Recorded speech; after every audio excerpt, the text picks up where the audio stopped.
politics in it, there's obsession in it, there's romanticism in it, there's poetry in it, and there's your own personal relationship to it.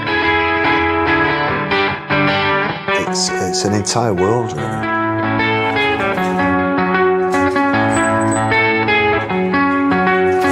There's never a dull moment with guitar culture if you're an obsessive.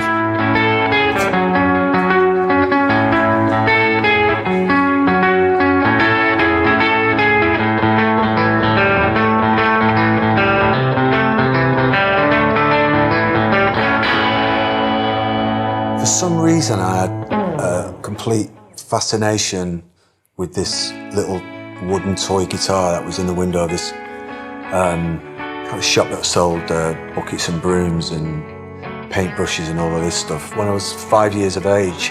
And I used to just make my mother stop outside this shop and like look in the window, and that was like my treat. All right, well, we'll go past the shop so you can see the guitar. I would sit gazing at television in the late 60s and early 70s in the hope that the musical segment that would come on would be someone who was playing a guitar.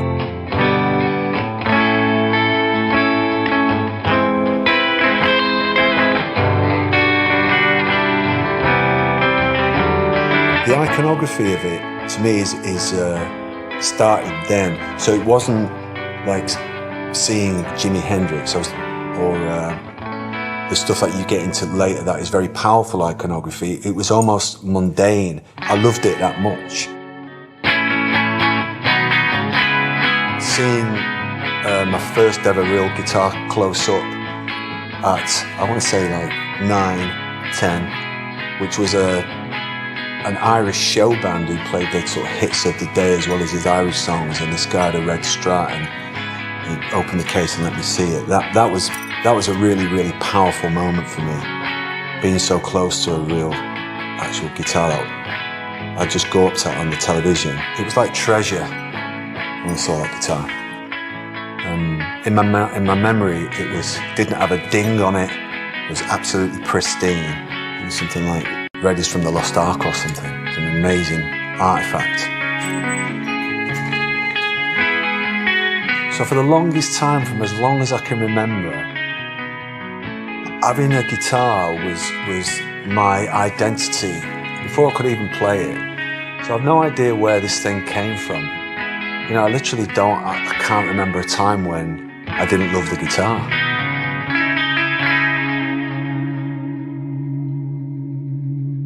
You know, I feel like I was very fortunate growing up in the time that I did, because the 60s had happened and I was very little then. But coming of age, becoming a teenager in the 70s, pre-punk and during punk was very interesting.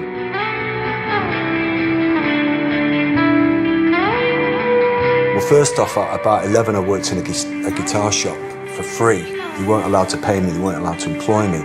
So I would go and do it for nothing, and then they'd give me guitar strings for it, and plectrums and a capo and stuff like that, for just running around getting the bosses sandwiches and running around buying me cigarettes and all of that. The music was about to change, and I think it's right that, obviously, part of the teenage experience is that you reject what is irrelevant for you, and some parts of old guitar culture had become like that for me. I'd start to look at some of the adverts I was seeing, and certainly a lot of the music that I was hearing, and it just sounded like really old-fashioned and really corny to me and very macho.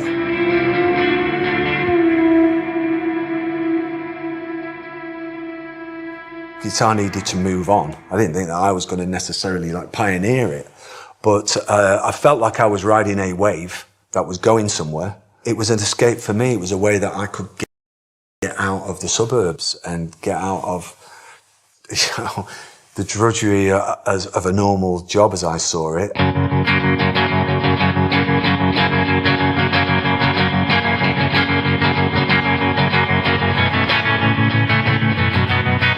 So I made this declaration that as a guitar player, I was going to dedicate my life to it. And I had a feeling that it was going to take us some places. Amazingly, that is what happened to me.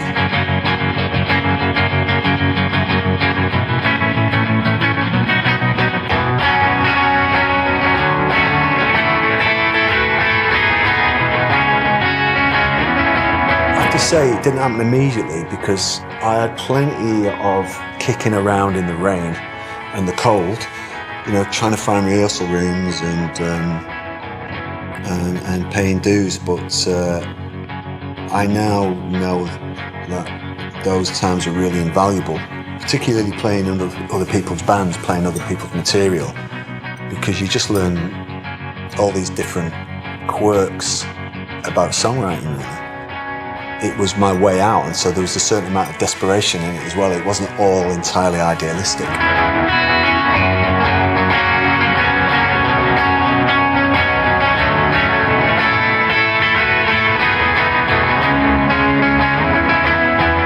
When I was learning to play and put chords together, I was completely studying glam rock, the music of the early 70s, pop music of the early 70s. And I still maintain that if you listen to Can the Can by Suzi Quatro, what was considered complete bubblegum at the time for teeny boppers, All the Young Dudes, Mock the Hoople, This Town Ain't Big Enough for the Both of Us by Sparks, the David Bowie stuff, the T-Rex stuff, the Sweet, Blockbuster, Hellraiser, all of that.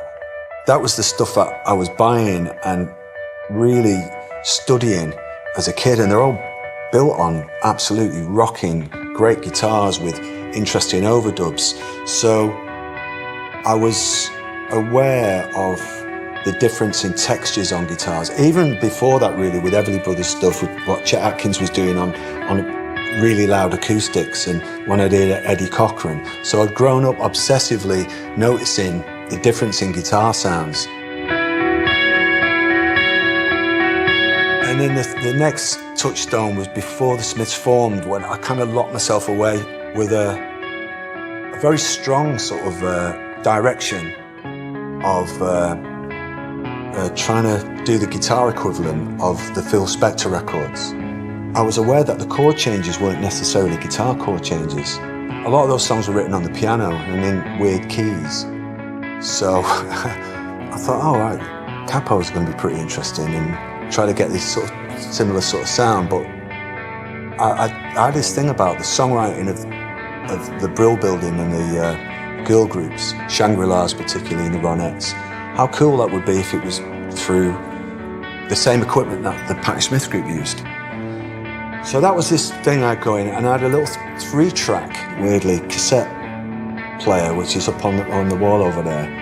So I got into making these tapes. And then a very important aspect of what I then became known for when the Smiths started making records was that we were produced by John Porter. The first album was produced by John Porter, and then quite a lot of the key singles. Because John taught me so much. He taught me about high-string tunings, aka Nashville tunings, and he taught me about putting the guitar through Leslie's.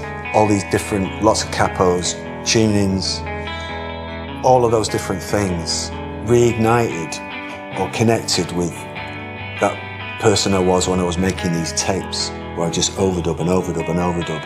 I still feel like that's what I'm doing now in this place. I feel like this is the logical extension of my bedroom, really. This is what I was dreaming about when I was in my bedroom making tapes, so it's just the sort of grown-up version of that.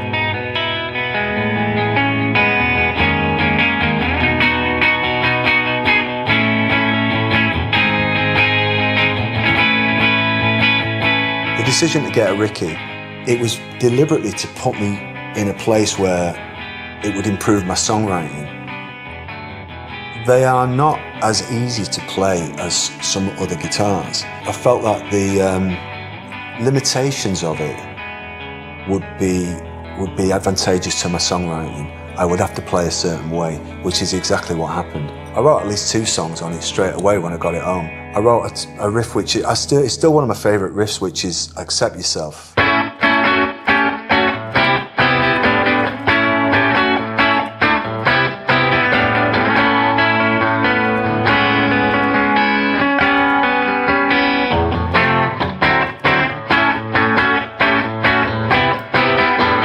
especially with guitar players, you know, you want to emulate your hero, and you think, well, this man or woman has got a great, cool-looking guitar, and I like their music, and then you set about trying to copy them. But I was very serious about trying to write this new kind of guitar approach that was very much built on chords, and trying to have riffs within chords, make the chords the riff.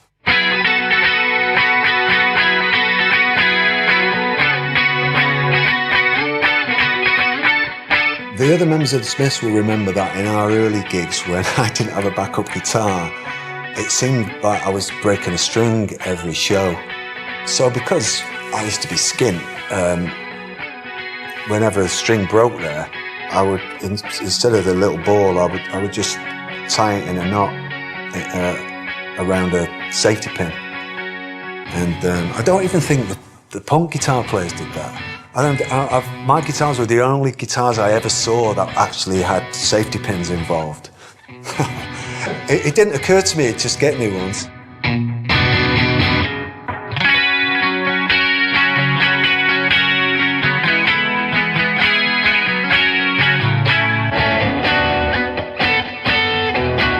I used to tune up the whole step. Andy used to tune down a step. For some reason, I used to tune up. I think I just liked the sound of the guitar up there, and didn't want to use a capo. So I was asking for it, really. Part of being such a guitar fanatic was, like a lot of people my age, you go into the guitar shops, and there's quite a few of them in Manchester in the late 70s. Every opportunity you could, so it was a couple of days a week after school, and definitely religiously every Saturday. Just soaking everything up and hanging around there until they threw you out.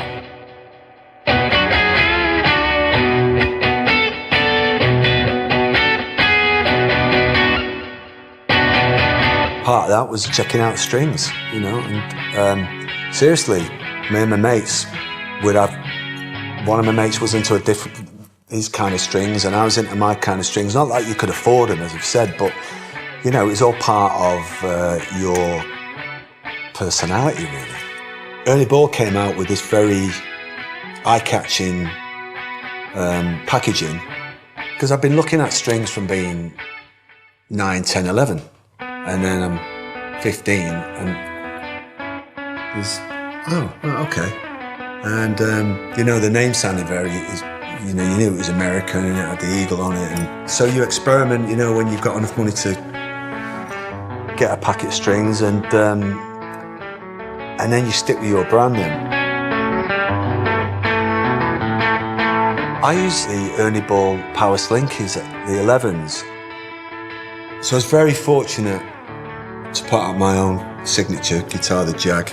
When I meet people who have bought my guitar, it's the first thing I tell them: you need to put 11s on, and you should put Power Slinkies on, because that's how I designed the guitar, and that's my sound, and that's the right feel for it.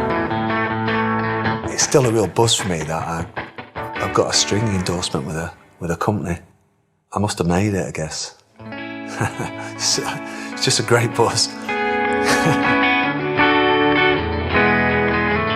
I have a certain kind of hunger for what's going to get me to where I need to go. I think my passion for it has never diminished, and my sort of curiosity, I think, has never diminished. I think it's very important. You know, it's been a habit of a lifetime, really, following that. I need to do that. I need to do that. It's a little like someone who constantly needs to learn a new language. I'll probably never ever change now. It's too late to change. I'm glad that I've still got all of that. Yeah, and I'd always have it, whether it was my livelihood or not, really. I made the decision, a conscious decision, when success came for me at 18, 19 with the Smiths, that if playing the guitar ever got to be a chore, or fame, or stuff that came along with success ever got in the way of my love of the guitar, I would stop doing it and honour being a guitar player, because that was my first love really, and I thought that that's always got to be protected at all times. It's not about being famous. Never was.